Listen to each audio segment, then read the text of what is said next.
কি মনে করে ঘাঁটি করছে? আমি তো কোনো ঘাঁটি করিনি, এটা আমার মায়ের সম্পত্তি ছিল। সম্পত্তি ছিল, এখন তো আর নাই, তাই না? তাতে আপনাদের কি? আমাদের অনেক কিছু।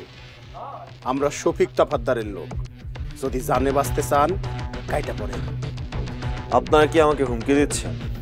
যদি হুমকি মনে করেন ওইটাই দিছি হুমকি। শোনেন, আপনার একদিনের সময় দিলাম, এই একদিনের মধ্যে কাট্টি বস্তা বাইন্ধা সম্পদ দিবেন।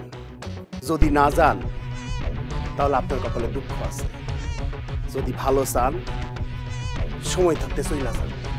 দেখেন, আপনাদের শফিক তফাদ্দারকে বলে দিয়ে যে আমি কোথাও যাচ্ছি না, আগে এই বাড়ির রহস্য উদ্ঘাটন করব, তারপর আমি যাব।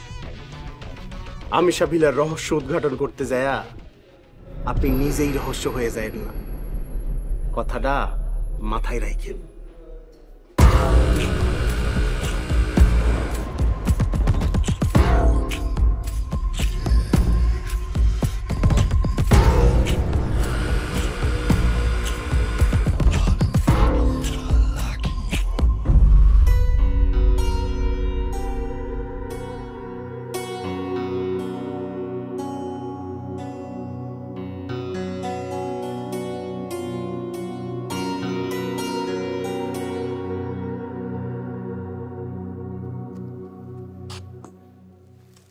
শিমু, তুমি এখানে?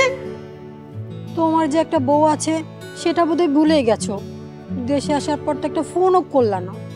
আরে বাবা, ভুল বুঝছো না, এখানে নেটওয়ার্ক নাই। আর আশা করি তুমি আসার পর বুঝতেও পারছো যে এখানে নেটওয়ার্ক নাই। কিভাবে ফোন করব? ইচ্ছা থাকলে উপায় হয়, বুঝতে পেরেছেন জনাব?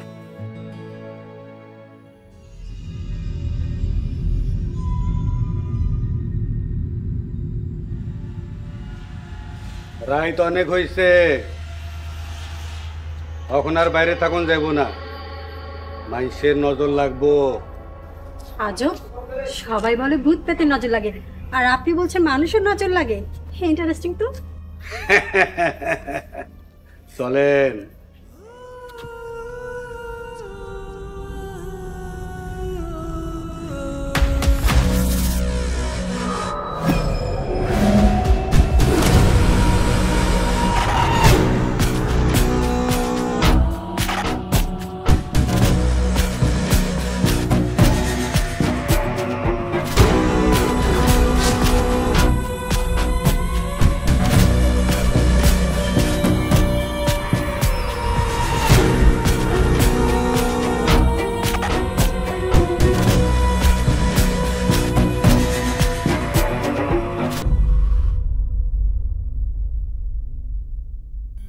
আচ্ছা, আপনারা খাবেন না? তোমরা খাও, আমাদের খাওয়া পড়ে। বাড়ির আর লোকজন কোথায়? সবাই ঘুমাচ্ছে। এত দ্রুত ঘুমিয়ে পড়েছে? ওরা একটু দ্রুতই ঘুমায়।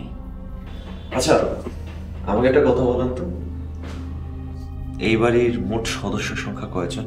আর সবাই কি দিনরাত 24 ঘন্টায় ঘুমায়? আর মাত্র একটা দিন, তারপরে অমাবস্যা। অমাবস্যার রাতে তোমাদের সাথে সবাই দেখা করবে, তখন ওদের কাছ থেকে জানা নিও। অমাবস্যা রাতে কেন? খাবারের সময় এত কথা বলে না, খাবারের পরে বিশ্রাম নাও।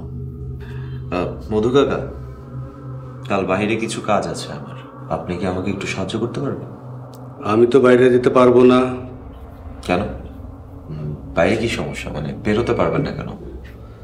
মধু কাকার ধুলাবালিতে সমস্যা আছে, মধু কাকা বাইরে যেতে পারবে না। তাহলে আপনি চলুন।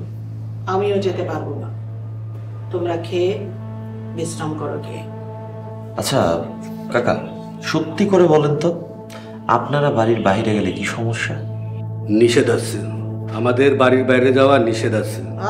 মধু কাকা, খাবার সময় কথা বলতে নিষেধ করেছি না? যান, ওদের বিছানা গুছিয়ে দিন। জি সুপিমনি।